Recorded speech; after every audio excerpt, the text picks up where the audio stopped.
So yes, here it is, a brief history of Wi-Fi and how it works. Since its inception, Wi-Fi has played an important role in keeping us connected at home and in public. We've come to expect a standard degree of connectivity wherever we go, and we regularly rely on Wi-Fi to maintain our productivity, our organization, our health, and even our protection, or even online school is all dependent on Wi-Fi. But how many of us even know the history of Wi-Fi technology? And just how far has it come in 20 years? Well, at a base level, Wi-Fi is a way or is a broadband internet. It's basically uses wireless transmitters and radio signals. It's basically how radios work. That's basically the transmitter it uses, except it's in a shorter wavelength. More on that anyway. Wi-Fi was invented and first released for customers in 1997 when a committee called 808.11 was created. This led to the creation of IEEE 802.11, which refers to a standard that defined communication for wireless local area networks. But trust me, this Wi-Fi was really weak. As a matter of fact, to load it's about let's just say to load one 1080p screenshot, it would take about 10 seconds. With with even a really powerful computer, like let's say you have a normal computer, like a normal desktop computer in the 1997, and you're connected to via Wi-Fi, it would take absolutely 10 seconds, a whole 10 seconds just to load one image of this Google slide screenshot. But with the computers of then, which were really slow, it would probably take around 20 to 25 seconds. So people still preferred Ethernet. Wi-Fi uses electromagnetic waves to communicate data that run at two main frequencies, 2.4 GHz and 5 GHz. What's the difference between them? 2.4 GHz has a longer wavelength, but a slower speed. Basically, what this means is that this Wi-Fi signal could travel into longer distance. For example, let's say you have two trains.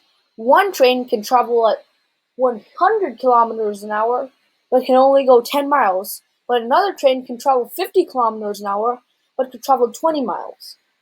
And let's say your destination is 20 miles away. Of course, you're not going to take the train that goes only 10 miles, since that's not your destination. So you're going to obviously take the train which goes 50 kilometers an hour that goes at 20 miles. Basically, the 2.4 GHz network, in summary, just has a longer wavelength, meaning can travel a longer distance. Kind of like library Wi-Fi, it uses a longer wavelength, since you're most likely going to be connected to 2.4 GHz versus 5 GHz. And yes, just as the number sounds, 5 divided by 2.4 is how much faster 5 GHz is faster. But it also depends on your router, more and your Wi-Fi connection and your speed, and more on that later. Wi-Fi speed is known as Mbps, or megabits per second. In the late 90s, it was more of a kilobits per second, since Wi-Fi was extremely slow and was mostly only used for, phones. The 2.4 GHz extended range mean that an increasing number of Wi-Fi devices, from baby monitors to Bluetooth, were using the same frequency, causing it to become overcrowded and slower. So, 5 GHz became the more attractive choice. To solve this issue, dual band routers were created. As you can see on the left, basically it's like basically your normal antenna. If you see normal Wi-Fi routers, it looks something like this, except a little bit more slower and look more older. So yes, as you can see, Wi-Fi signal is kind of like how radios work. They use frequencies, except radio signals are transferred at like 0.5 to 1 GHz. Since audio doesn't take up that much, you don't need such a high fast connection just for audio. But when it comes to video, you need a better connection. That's why you use Wi-Fi, which is basically a faster radio signal speed. And yes, here's the next part. Wi-Fi versus the Ethernet takes its data and spreads it around. It's kind of like this. It's kind of like there's a big there's like a big avocado. Okay, let's say you have I don't know, something like I don't know. It's not an Ethernet router. Ethernet router just goes straight through the wire. But Wi-Fi router, it just spreads the data like around in like a messy way to your computer, as you can see. And Wi-Fi doesn't work the same way as Ethernet.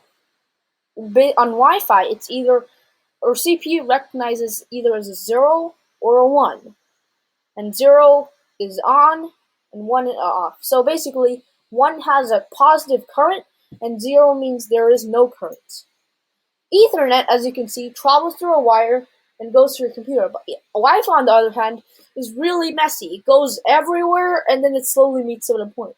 That's why Wi-Fi is about 2 times slower than Ethernet.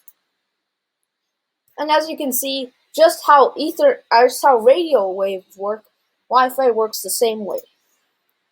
And this is another representation.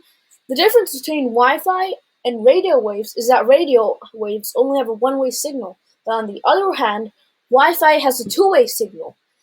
Because both of these are clashing, it causes a even slower decrease in speed. This causes a more decrease in speed since Ethernet has a wire, and they don't clash since Ethernet has a wire, so it goes either right or left.